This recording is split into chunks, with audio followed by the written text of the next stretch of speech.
after our first disc, German 17th century cantatas, just before Bach somehow. Yes. We wanted to do a new project, a new album, and we had this idea, or you came to me with this idea of making, like constructing it around one singer of the Baroque time.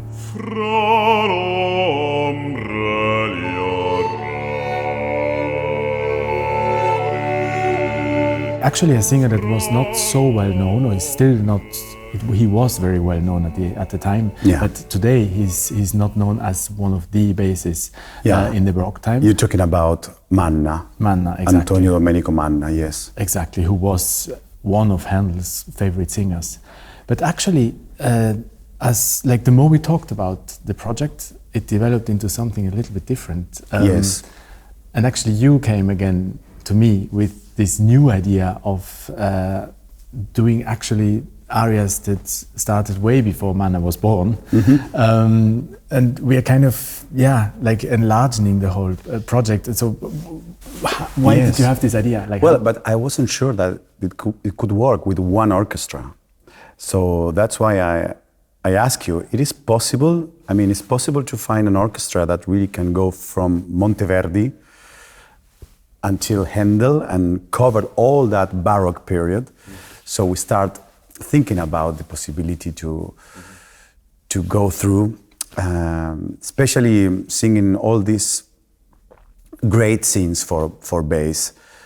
And my idea was like to show this journey. We're practically making music or recording music of 150 years of music history here. And I think you agree if we say then afterwards, if we go towards Haydn, Mozart, it's a different thing. Yeah. But what unites these roles that you are singing for you? I always wanted to show the evolution of the bass voice. And I'm often inspired by these singers from the past, like Manna or Montagnana, all these Handel Baroque singers.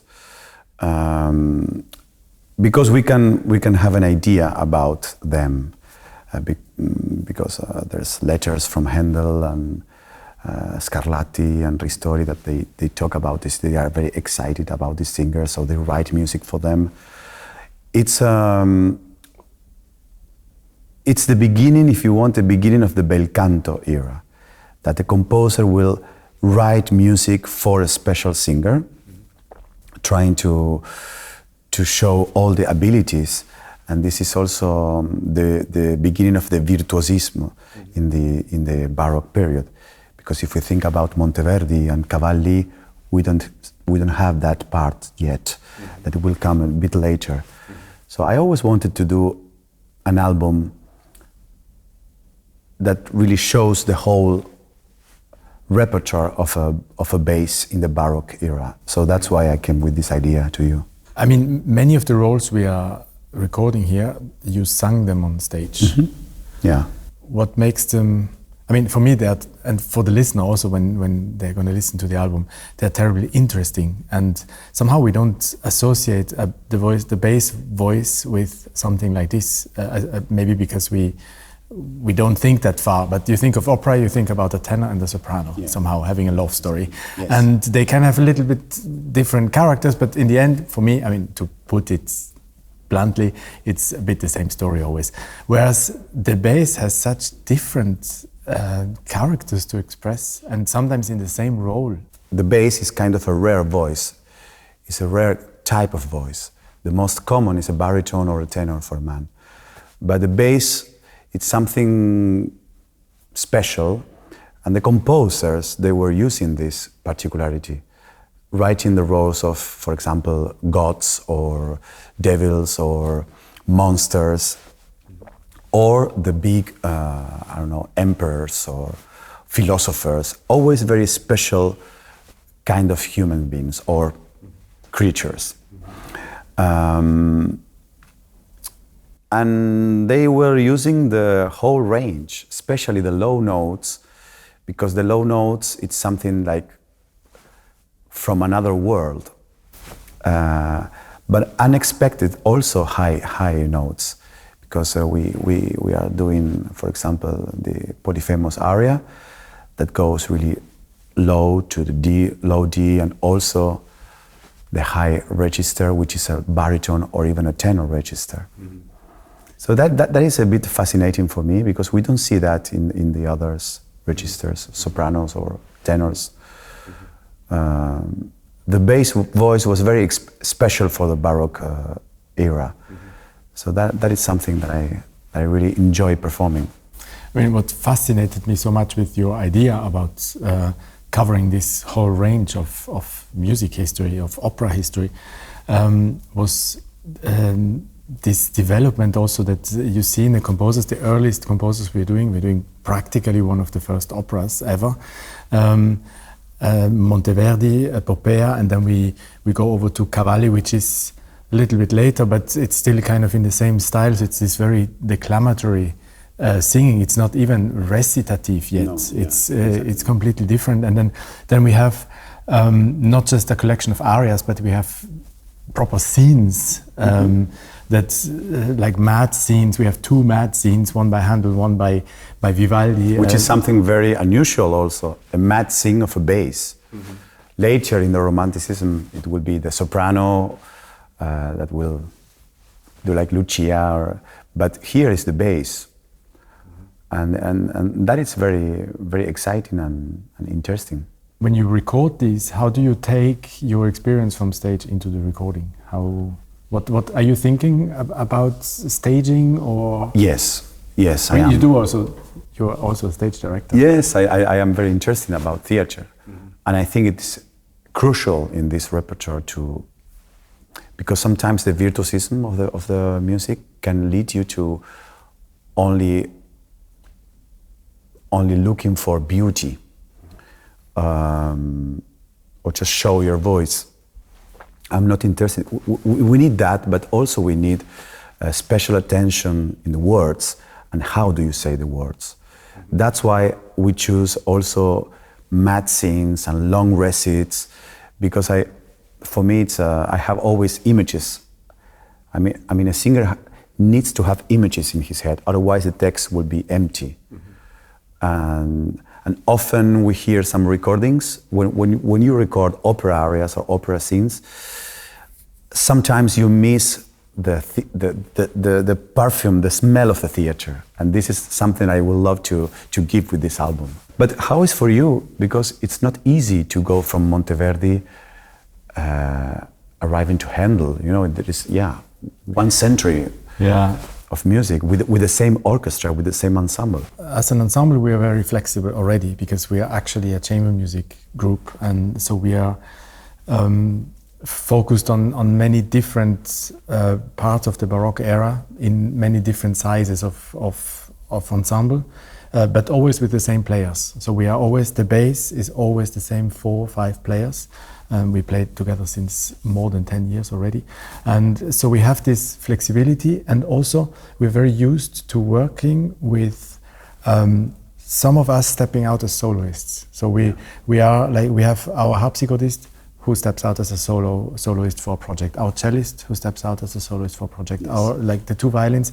And so we are very used to working kind of with friends, accompanying them and building something together. So, and I feel we really achieved this also as an orchestra, so that everybody in the orchestra really participates in the thing, which is kind of something that you already have in Baroque orchestras. I always find that characterizes very much Baroque orchestras, where every musician just is interested, even if you have like a boring 3rd violin line to play, you're still there with all your heart. And this is I think the great thing that I managed to build with the Ensemble Diderot.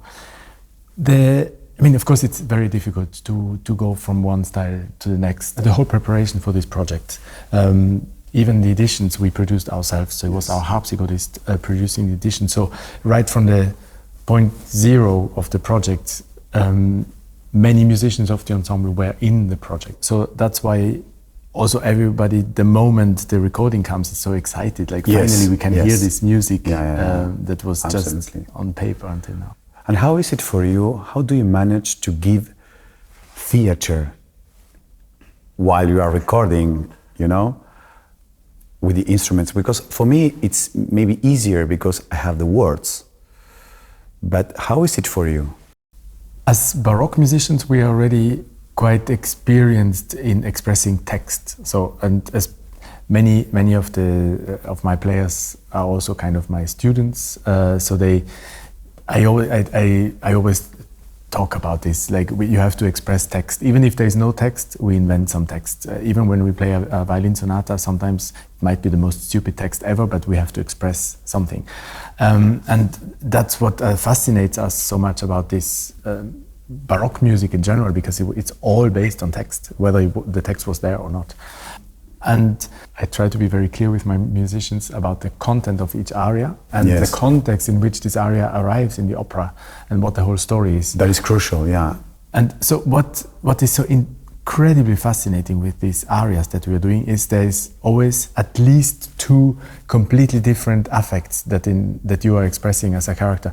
If I think, for example, about Argante, Rinaldo, he's this big guy who comes out of Jerusalem with trumpets and everything, asking for the war to stop. But actually, he's scared. Yeah. Yeah, he's scared. But also for me, it's like he's kind of ridiculous. Like it's too big and too at the beginning of the opera. Then we have Polifemo, who is this which is a monster, a terrible monster, but he's sad and alone, crying because of exactly.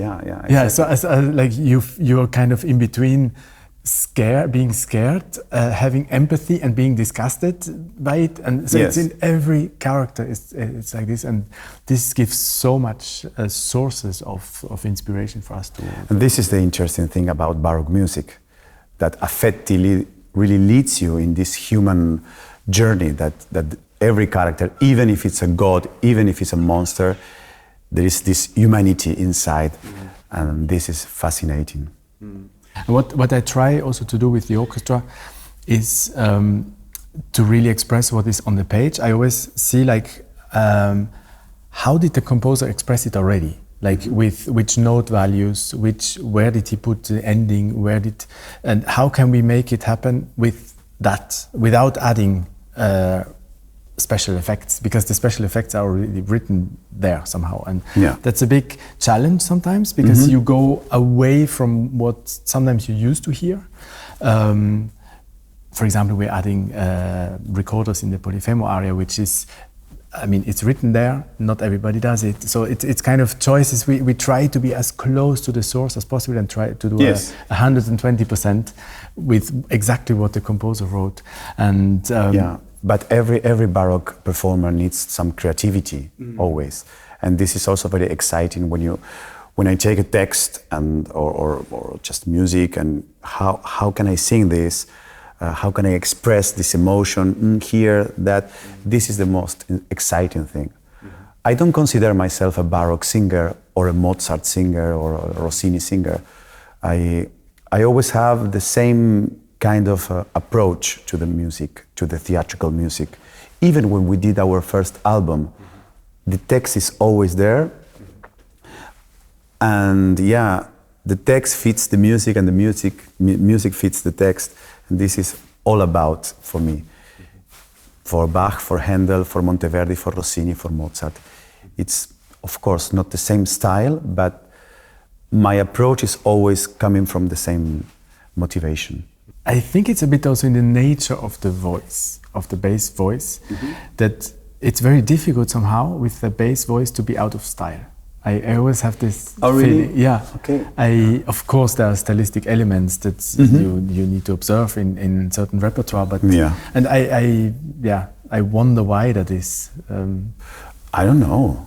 Sometimes I think, of course, singing is not like speaking, but maybe a bit more as a baritone, but a bass is very close. So your singing voice is kind of your speaking voice. Then as a bass, and especially with the roles we're recording, you're going way lower than that, and way higher than that. Yes. But maybe it's that makes it also so charged with emotion, everything, because it's so immediate because somehow as a listener in an opera, I at least tend to get very attached to these roles that you are singing on this album. I think it's because of the identity that these characters have.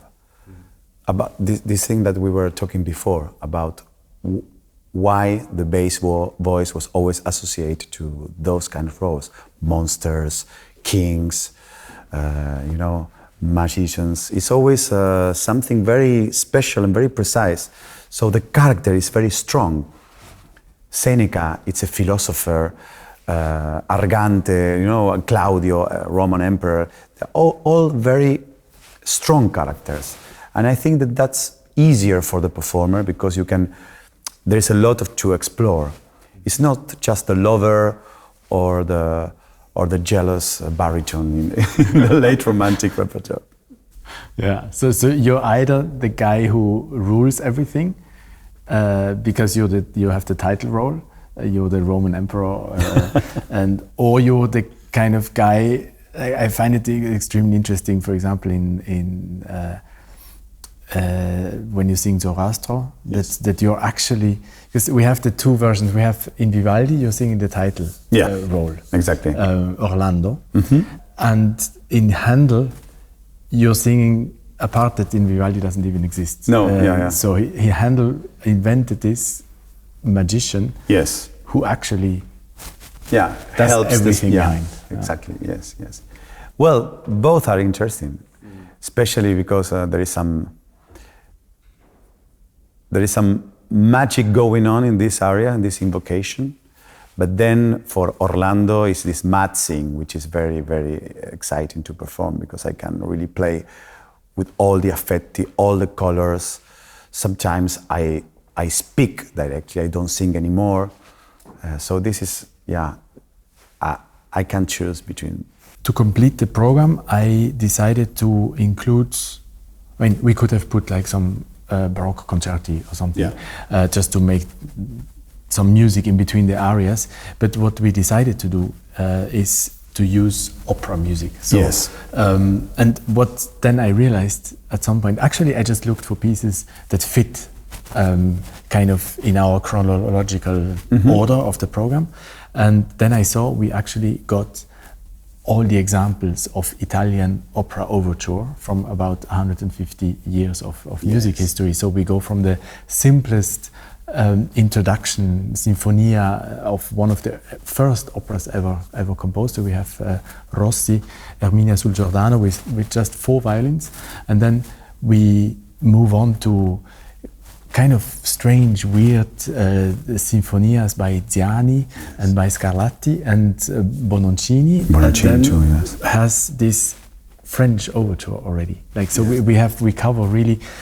When then it became a form that then all the composers used. Yeah. This is what I'm also doing, starting with Seneca, with this declamation, this recitativo, eternal recitativo, this recitare cantando, and then going to Cavalli, which is more like the bridge that will end with this coloratura and virtuosism singer. So I think we have all this journey, and it's very exciting to do it with you. I'm also very happy about this project, and let's make a great disc. Fra l'ombre